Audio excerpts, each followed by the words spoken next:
New tonight on Our News Live at 7, a 28-year sentence for a woman convicted of killing a ZNS personality in 2016. But first, coming up tonight, a heated back and forth erupting in Parliament today over question and answer time. That resulted in a 5-minute suspension and chants from the official opposition. I'm Anthony McDermott, and I'll have all the details for you tonight in our news.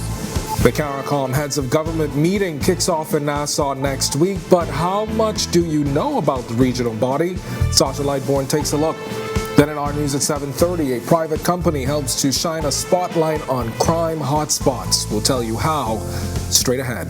Our News Live at 7 starts now.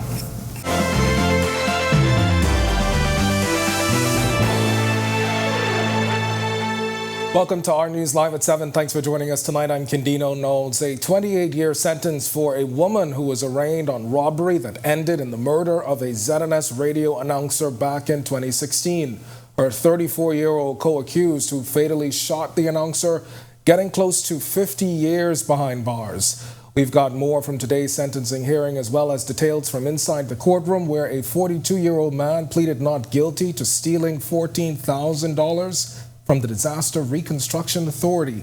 Just before we get to both those cases, a row breaking out in the House floor Wednesday as opposition members demanded question and answer time, which has seen multiple delays. Anthony McDermott has details about the heated back and forth.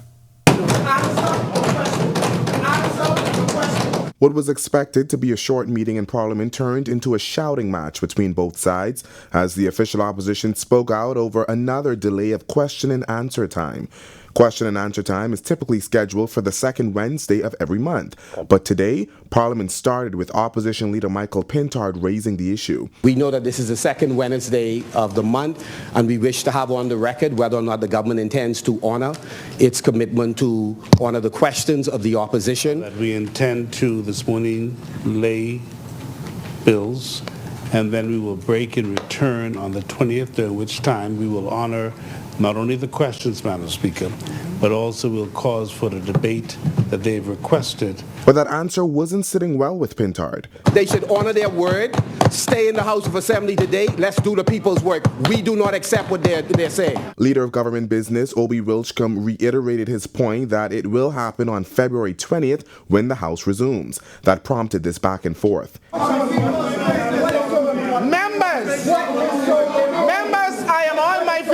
House Speaker Patricia DeVoe then moved to adjourn Parliament for 5 minutes, but when parliamentarians returned, the opposition began chanting as the House went on with its agenda. The Chair recognizes the Honourable Member for Exuma and Ragged Island. Speaker, I beg leave to lay on the table of the House the following. Immediately following the showdown, opposition members had this to say. We are sick and tired of this government ducking the second Wednesday. But more importantly, having given their word, going back on their word. We are not spending the quality time in the Parliament addressing crisis issues that the country face at the moment. Reporting for Our News, I'm Anthony McDermott.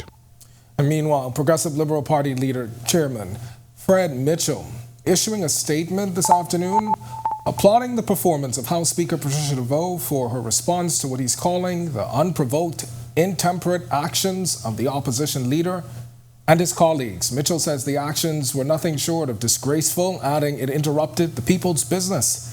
Opposition members led by Michael Pintard shouting, "Answer the questions," due to the lack of questions being answered by government ministers, typically done on the second Wednesday in each month. While Mitchell described Pintard as a great actor, adding he needs to be concerned about the whereabouts of former Prime Minister Hubert Minnis, who was missing from what Mitchell labeled tomfoolery. And East Grand Bahama resident pleading not guilty to stealing $14,000 from the Disaster Reconstruction Authority between January 4th and 11th. 42-year-old Corey Wallace of High Rock was granted $1,800 bail. The matter has been adjourned to March 24th. And a woman who was arraigned for a robbery that ended in murder will spend the next 28 years in prison for her crimes. 36-year-old Raquel Johnson was sentenced today in the case dating back to 2016, which involved ZNS radio announcer Scott Richards, who was killed during the incident at the Bonefish National Pond. Her co-accused, 34-year-old Richard Bevins, fatally shot Richards after robbing him of an iPhone. He will spend the next 48 years behind bars. They were both convicted following a trial last July. Johnson, who was on bail during the trial, was remanded to prison awaiting sentencing. Bevins was already in custody serving an armed robbery sentence. A jury accepted the prosecution's notion that Johnson lured the victim to Bonefish Pond on the promise of sex while Bevins was waiting to rob him. Well, after the murder and robbery, Johnson caught the bus home, keeping quiet about what happened. Well, in her judgment, Justice Cheryl Grant Thompson said that Bevins, who has 9 previous armed robbery convictions, was incapable of reform. By contrast, she said she believed that Johnson, who had no previous convictions, could be reformed. Meanwhile, police say they are investigating a suspected suicide after a 57-year-old man from Greece was found dead on Harbor Island Tuesday.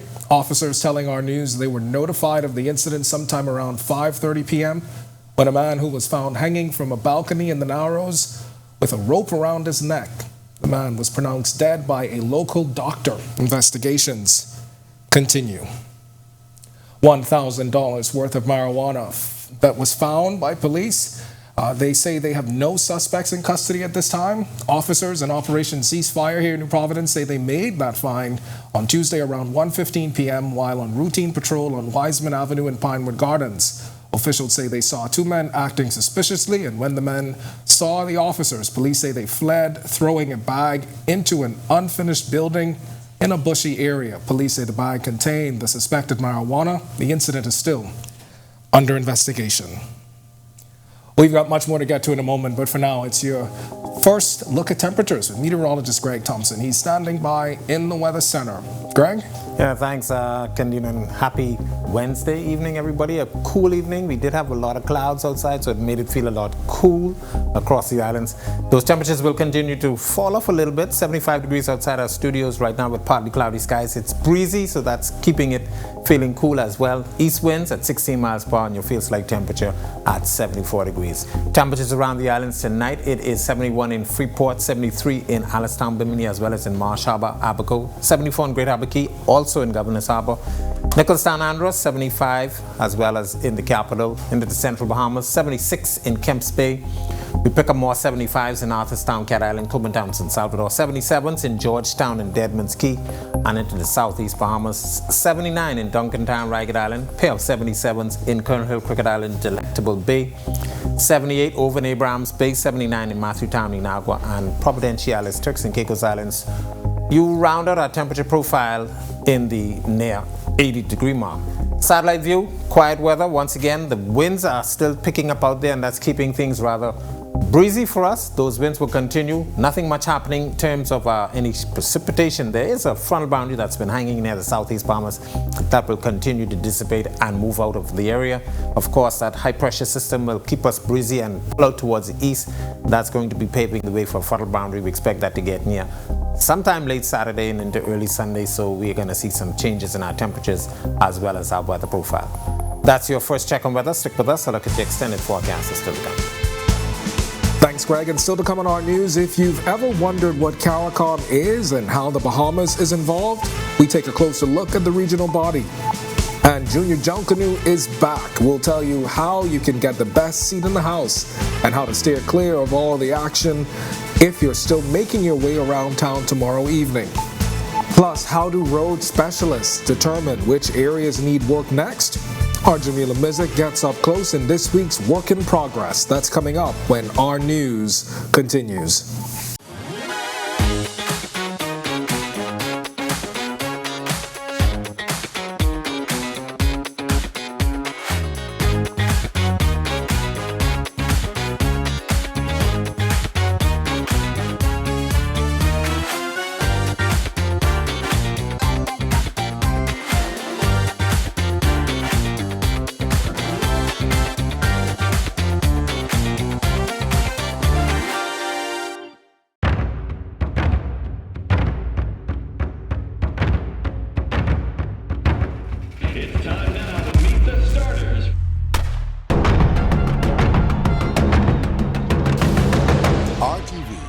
Home of the 50th CARIFTA Games.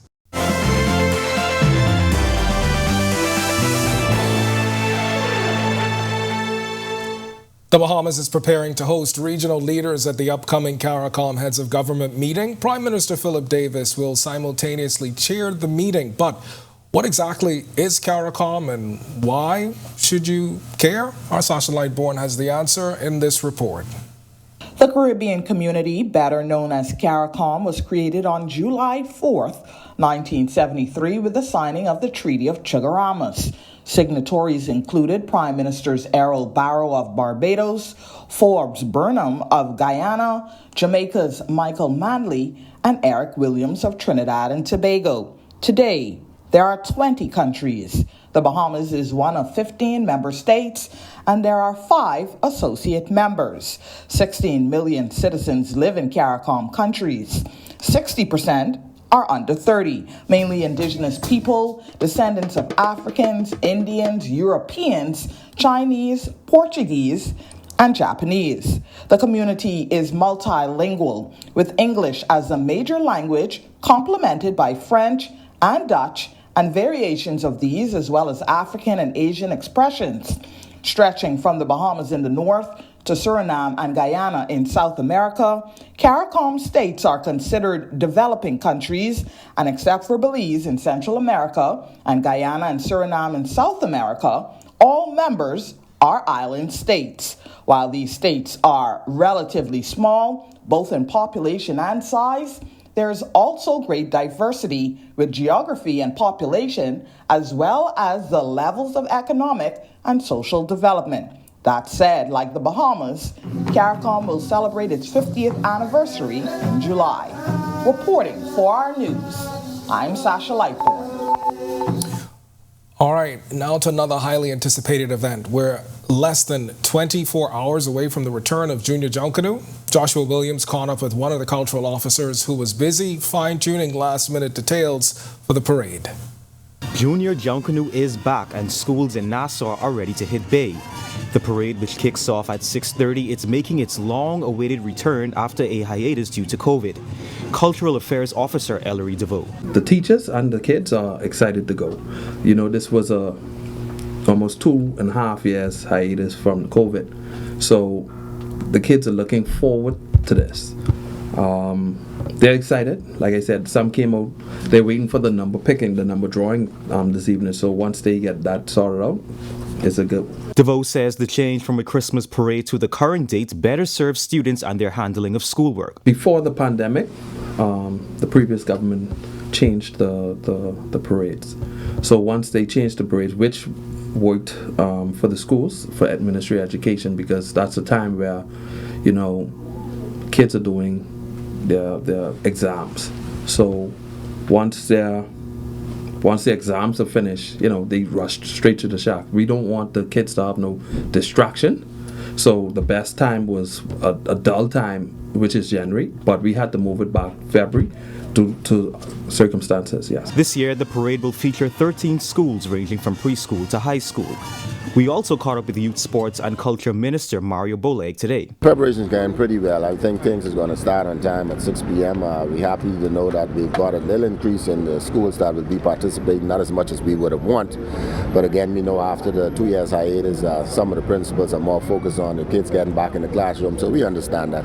But we're going to move forward, and we hope that we have a wonderful parade, and then next year we'll continue to increase it. Reporting for our news, I'm Joshua Williams. And still talking Junior Junkanoo, if you're planning on riding through Bay Street tomorrow evening, you may want to change those plans or make some kind of adjustments, because beginning at 6 p.m., the parade will take place between Bay Street and Frederick Street. Police Press Liaison Officer Chief Superintendent Kristen Skippings tells us the planned road closures. There will be access to Bay Street, but it will be limited. Persons who are traveling east along Bay Street, you will find that once you get in the area of Frederick Street, you're going to be diverted to travel south on Frederick Street. That will take you on to Duke Street, and then you can decide whether you will take Peck Slope or you will take Market Street to disperse throughout New Providence. She says the diversions will begin at 4:30 tomorrow afternoon. Members of the public who do not have to be in that area around that time, we're going to ask you from now to start making alternate plans or considering alternate routes on Thursday, the 9th of February. If you want to read more about those closures, you can visit ournews.bs. Now, how do road specialists determine when or if work should begin on a particular street? Well, our Jamila Mizik takes a closer look at how inspections are done before that work begins in tonight's Work in Progress segment.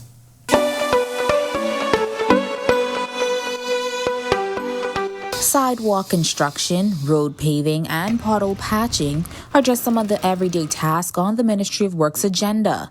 But before new road work can take place, a team of inspectors is on the ground scoping out the various projects around the island. We talked to Senior Highway Inspector Jermaine Delancey.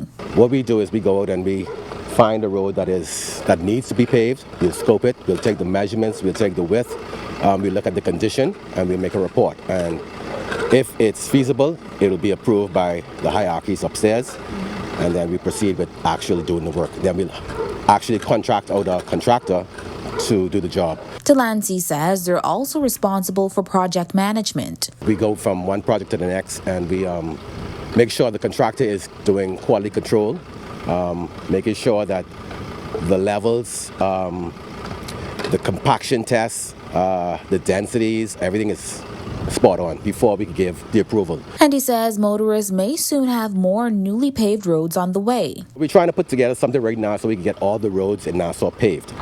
Yeah, the government wants to give some $60 million worth of road works to pave.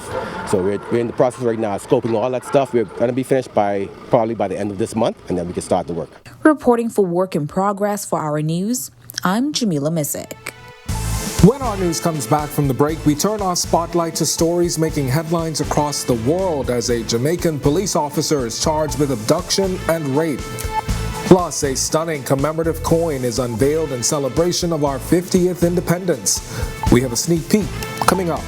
And later, the significance of this day for uprisings on Cat Island in the early 1800s. The details when our news returns.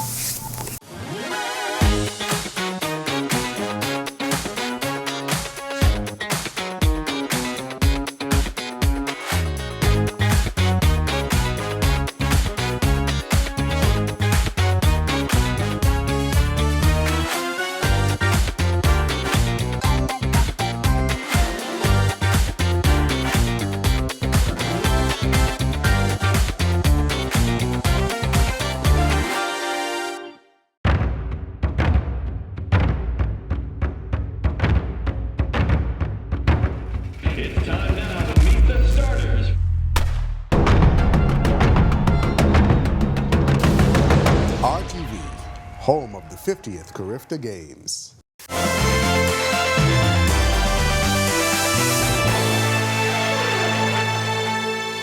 This is our news. Welcome back. We turn our attention now to stories making headlines across the world.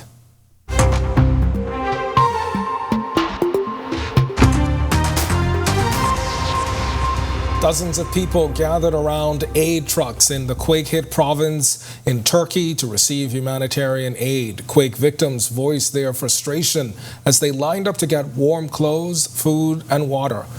People have sought temporary shelter and food in freezing winter weather and waited in anguish by piles of rubble where family and friends might still lie buried. Rescuers were still digging out some people alive and finding others dead, but many trucks have complained of a lack of equipment, expertise, and support to rescue those trapped.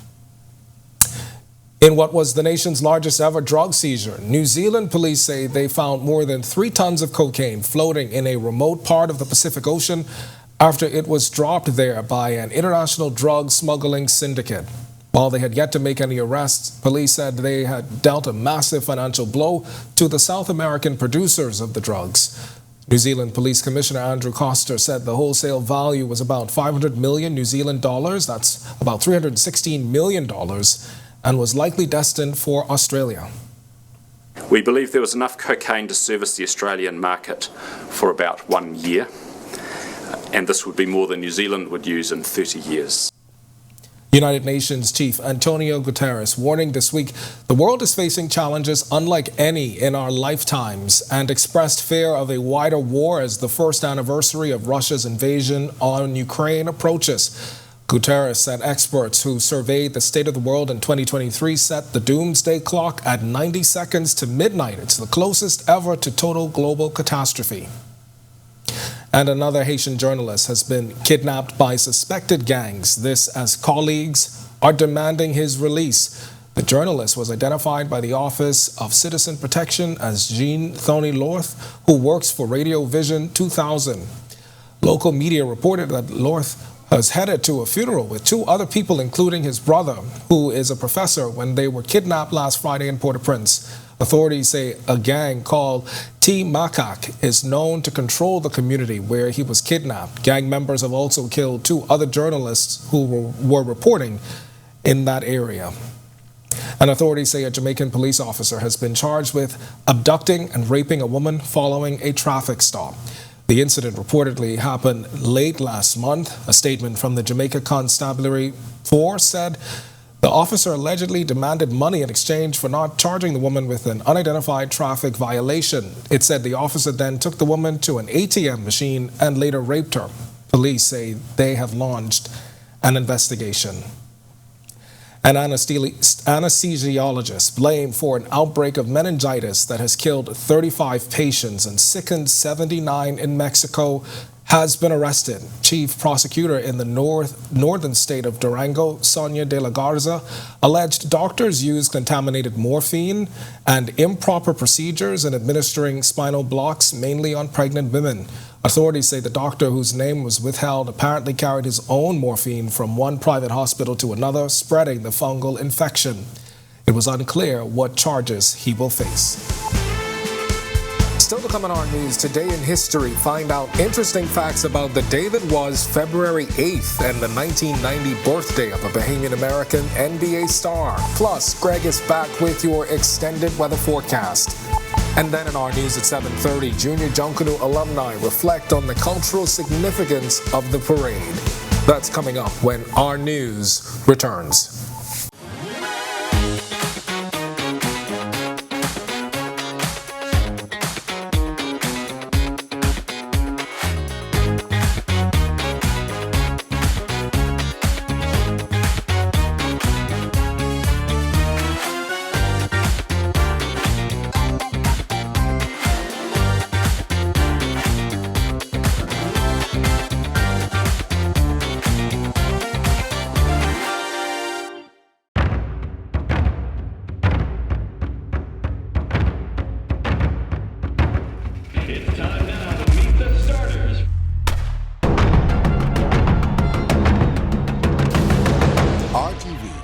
Home of the 50th CARIFTA Games.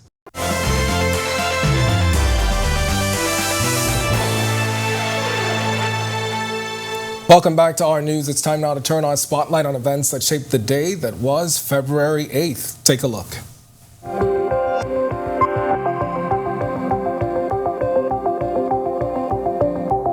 On this day in Bahamian history, in 1832, Dick DeVoe, the leader of the Golden Grove Plantation Uprising on Cat Island, then San Salvador, was executed by hanging for the attempted murder of plantation owner Joseph Hunter, as well as shooting with the intent to disable and to do grievous bodily harm to the plantation owner. DeVoe was an enslaved person and a driver on Hunter's plantation. The uprising was sparked by a dispute over which days the slaves would have free during the Christmas holiday period. Hunter served as an attorney, judge, politician, and later interim governor. Then in 1926, Joseph Khalil Amory died in Nassau. He was 68. Amory, who was of Lebanese heritage, migrated to the Bahamas in 1891 and opened a shop in Nassau in 1895 selling dry goods.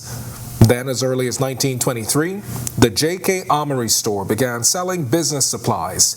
Today, the company is one of the largest sellers of these products in the Bahamas.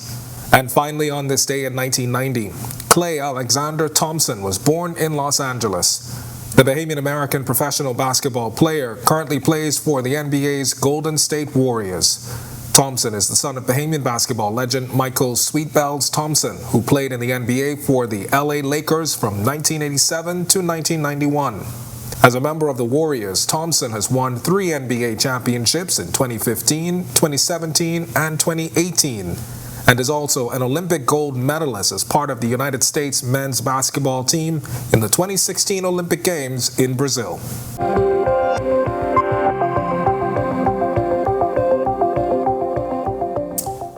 All right, and to add to that, the Warriors also won the NBA championships last year.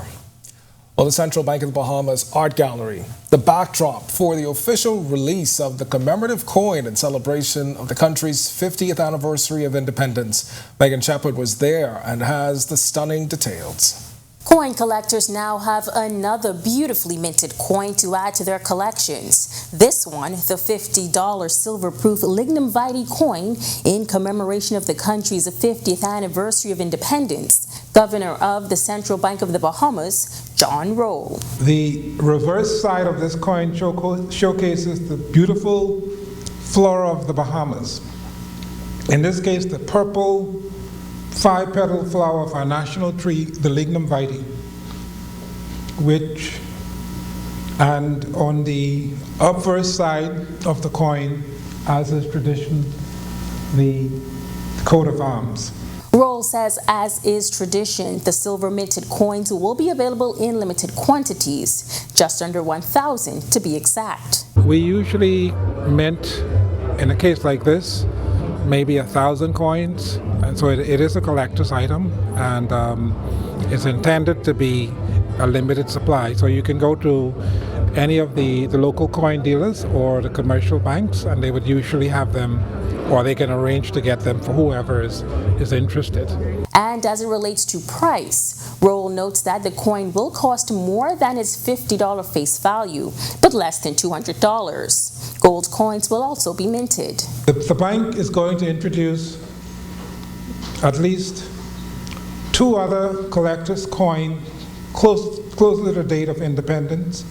Those will be gold coins,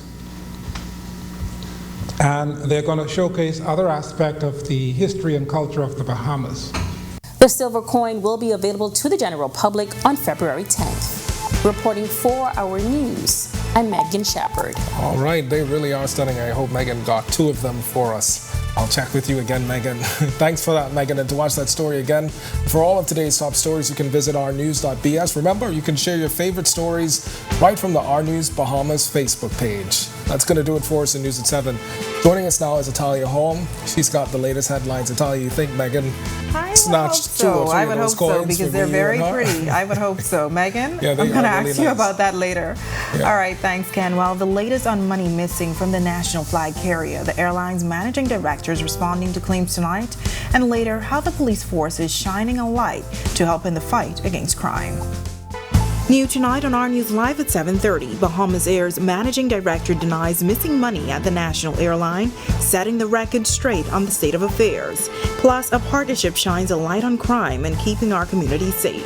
But first, a man is arraigned for a 2016 murder. Details from inside the courtroom.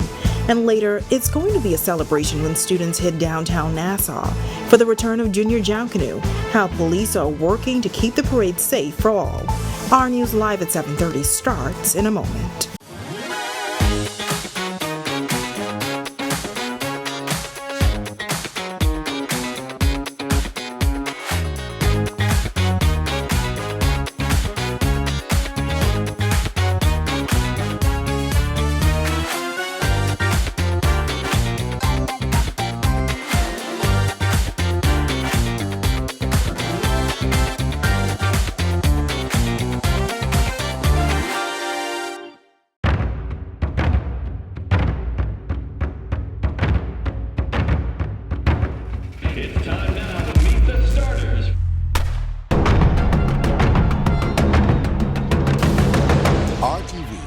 Home of the 50th CARIFTA Games.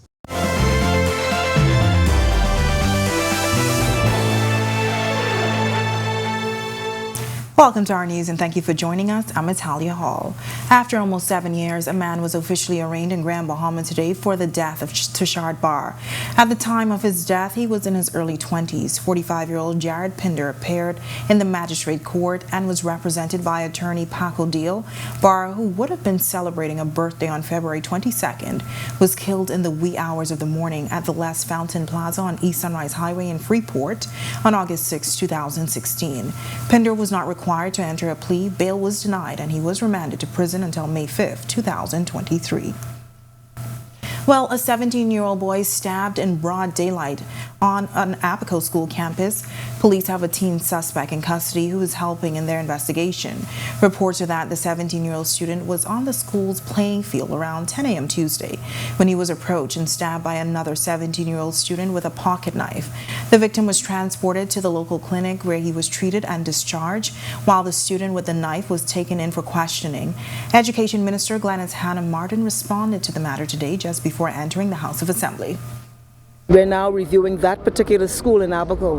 Abaco has added complications, which include Dorian. The schools were closed for 3 years, not 2. There's trauma that's been associated with that, and so there are a lot of issues. It's not an easy road, but we are doing all that we can to confront the issue and to move beyond it.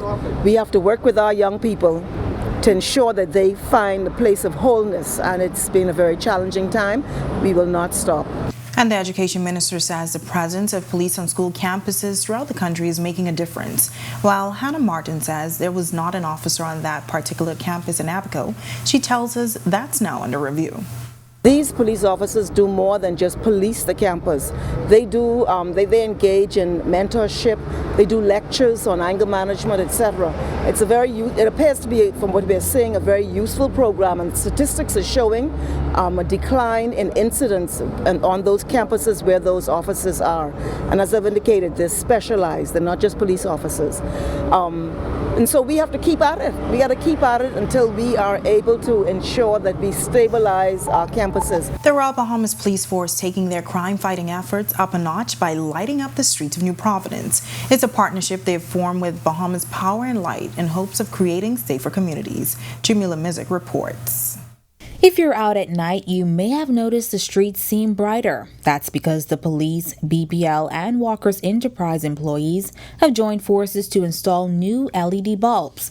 Officer in charge of Neighborhood Watch and Urban Renewal, Chief Superintendent Anthony Roll, says the concerns from residents prompted the change. Up to date now, I think up to about 95% of our communities, even the ones that are not crime-ridden, you'll see that there are lights that BPL, along with the partnership that they have formed, had went into these areas and changed out the light.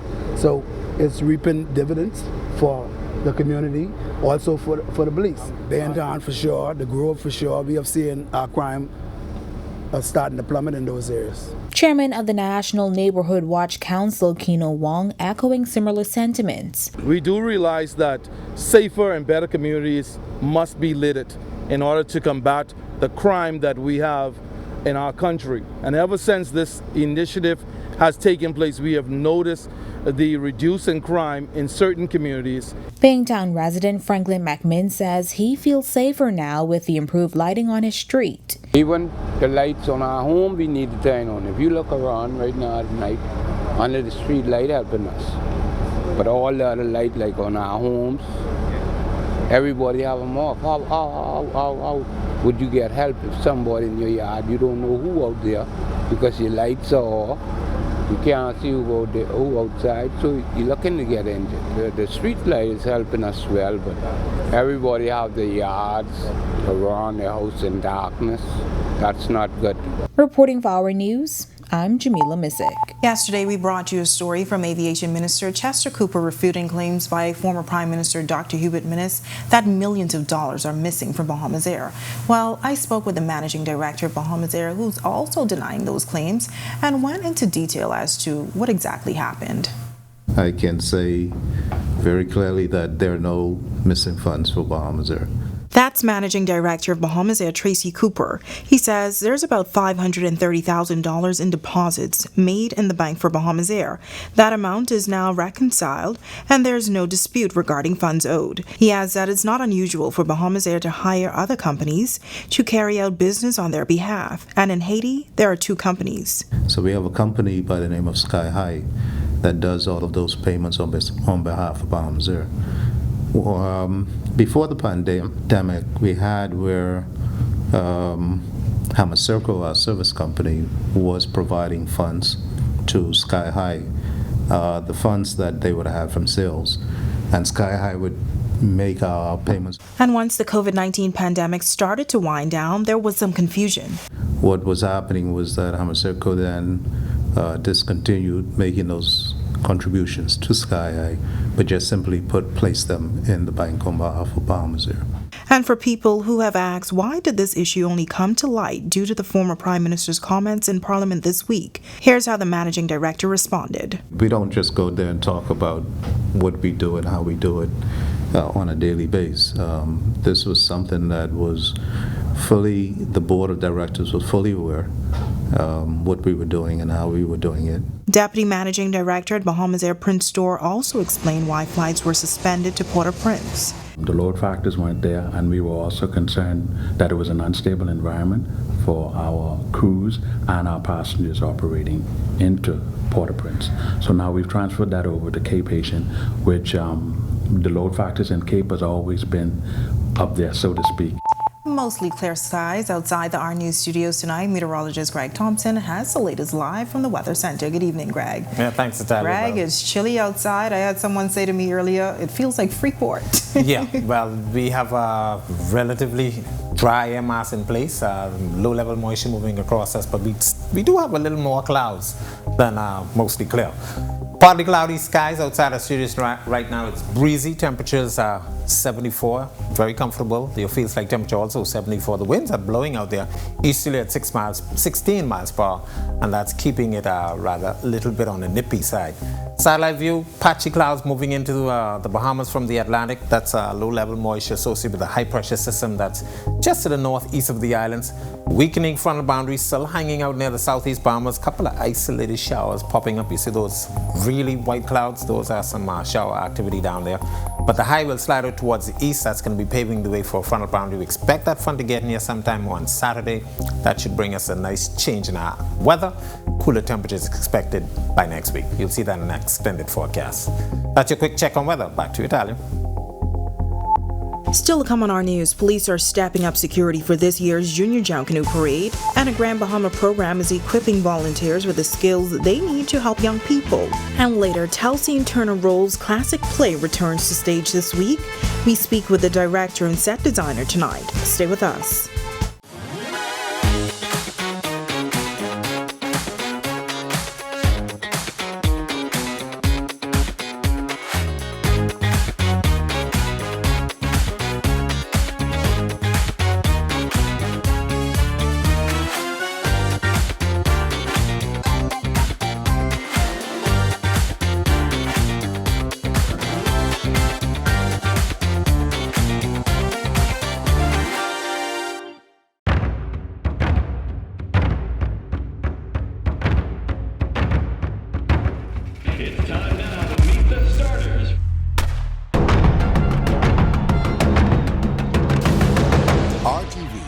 Home of the 50th CARIFTA Games.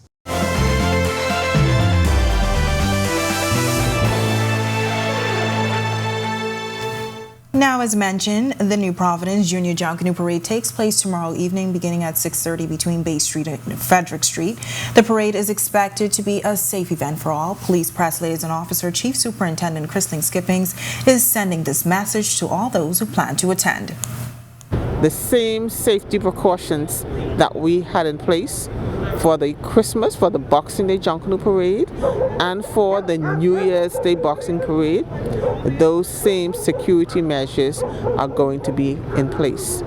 Junior Junkanoo is a family event, and we're going to make sure that it's safe for everyone who attends. And so if you're considering coming out there with criminal intent, caution you to think twice. Now, Junior Junkanoo experienced a delay, but it's back and will happen tomorrow. Our News digital reporter Ricky Barry spoke to two Junior Junkanoo alumni who explained why the parade is so important. In basketball terms, you have a G League. Junior Junkanoo is the G League of the Senior Junkanoo. You start there, you get your fundamentals.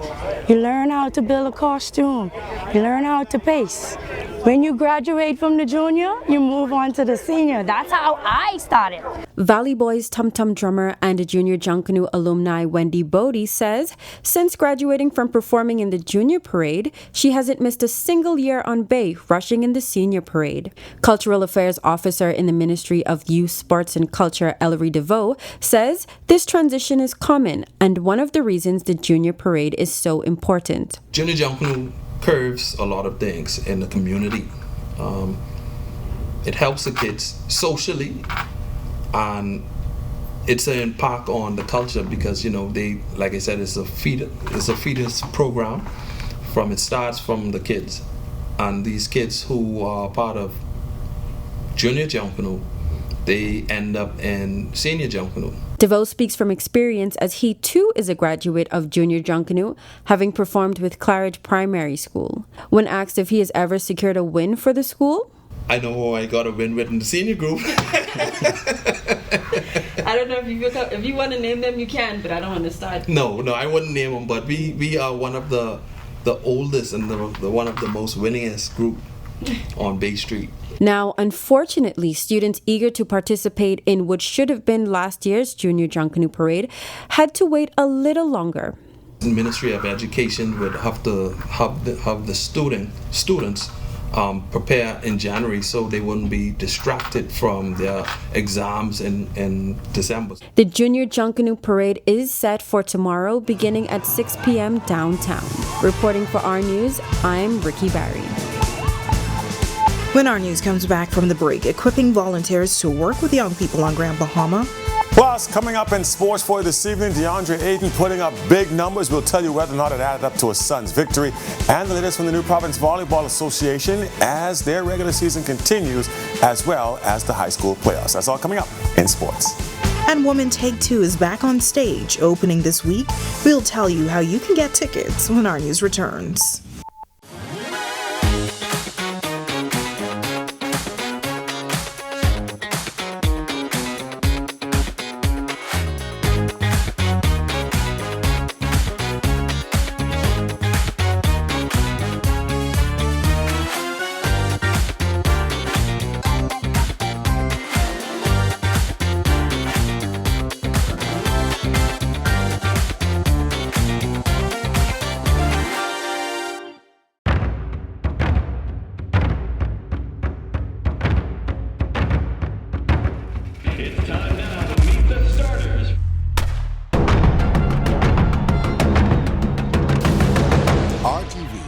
Home of the 50th CARIFTA Games.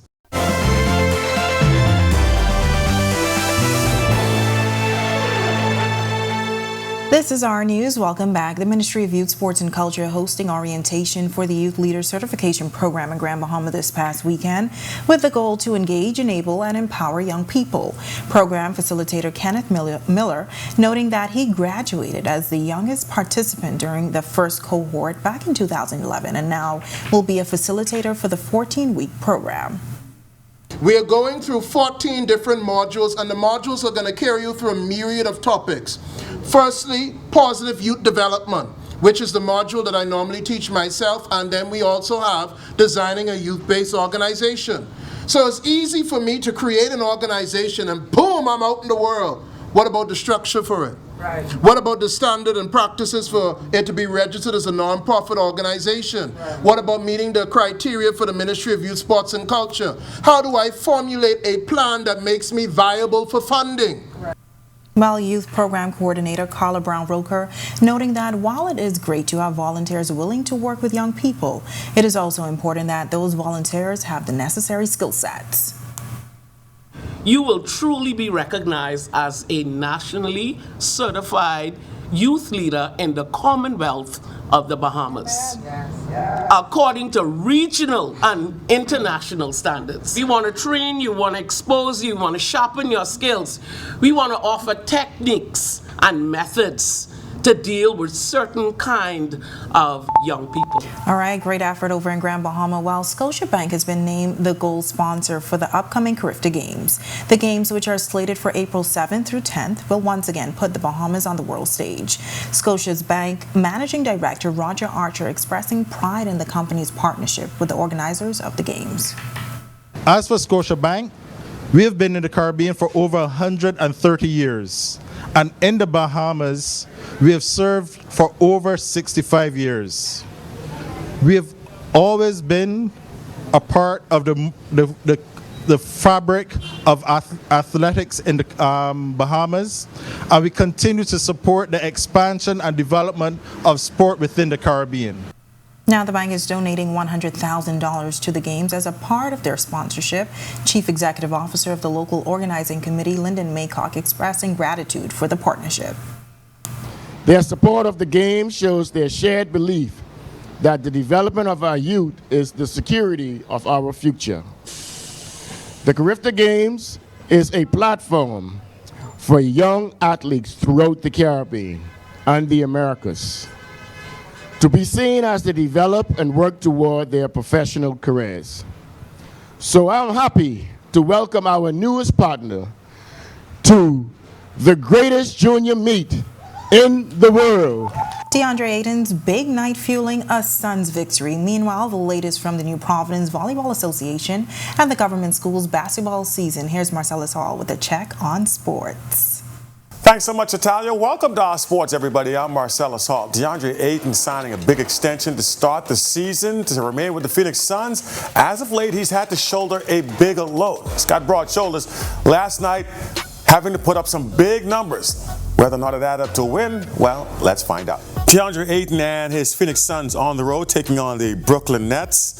Nets playing without Kyrie Irving after he's been traded. Still without Kevin Durant. And boy, DeAndre Ayton would have his way in this one as he drops in 35 points, 15 rebounds, 1 steal. That helps the Suns as they go on to get the victory here. 116 to 112 ends up being the final. The Suns now 30-26 on the season. They improved to 5th in the Western Conference. Their next game, in case you're wondering, comes your way on Thursday when they face off against the Atlanta Hawks. Meanwhile, shifting our attention to some local volleyball action as the New Providence Volleyball Association back in play last night over at the gym, and let's see how things went down. On the ladies' side, the Johnson's Spikers, they got by the Lady Warhawks 3-0.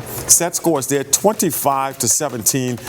Third 25-18 and 25-16. On to the men's game where the Warhawks, their men's team, they beat the Intruders 3-0 there as well. Straight sets victory. They win 25-23, 25-22, and 25-17. And play does continue in the GSSA as the government schools playoffs are now underway as well. They're working towards the championship series. We'll see how those turn out. I'll give you details coming up tomorrow. And that's your look at sports here on this Wednesday. I'm Marcellus Hall. Back to you, Italia. Still ahead on our news tonight, a classic Bahamian play makes a grand return to the stage. We'll tell you how and when you can watch. And how much longer will these weather conditions last? Well, your extended weather forecast is straight ahead when our news continues.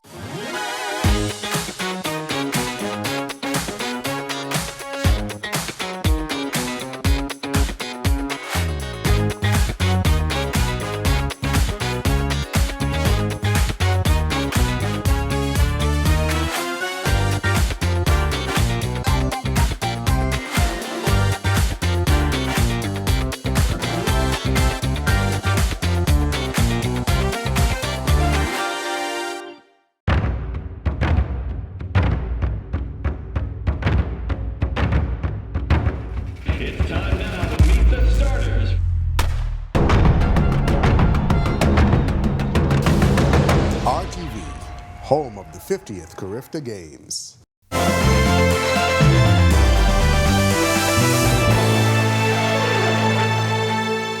Welcome back to our news. Just a reminder, if you're planning on riding through Bay Street tomorrow evening, you may want to change those plans as the Junior Junkanoo Parade begins at 6 p.m. between Bay and Frederick Streets.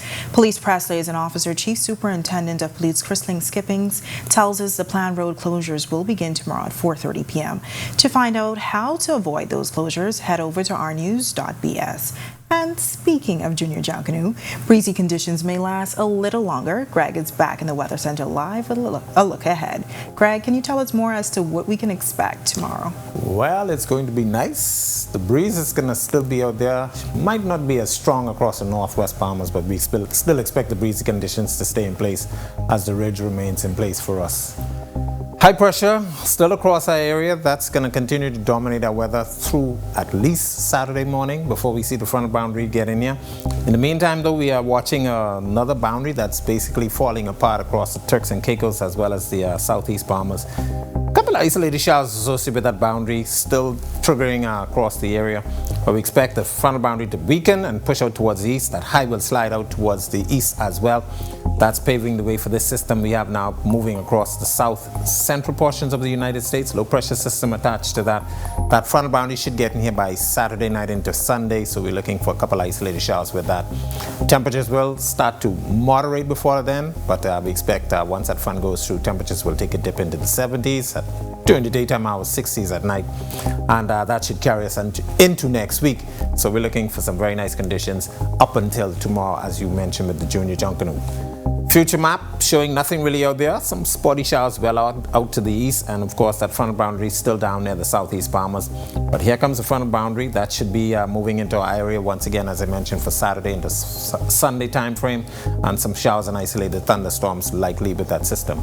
Boating, not very good for you boaters out there for the next couple of days. Small craft advisory for the northwest and central Bahamas. East to southeast winds 15 to 20 knots. Those winds will be gusting higher seas running 4 to 7 feet, but they will be up to 10 feet in easterly swells. That's mainly along the Atlantic exposed shorelines.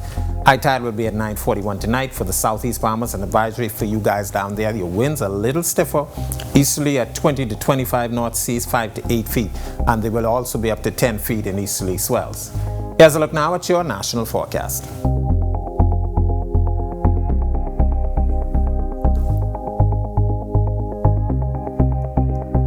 In your 7-day planner, quiet weather for us up until Saturday. Front boundary moves in, temperatures take a dip. They should be in the 70s, as I mentioned, during the daytime hours, and low 60s at night.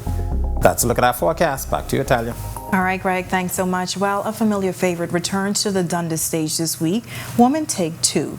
The classic, written by the late Telsine Turner Roll, opens Thursday night, promising to reintroducing audiences to a literary favorite.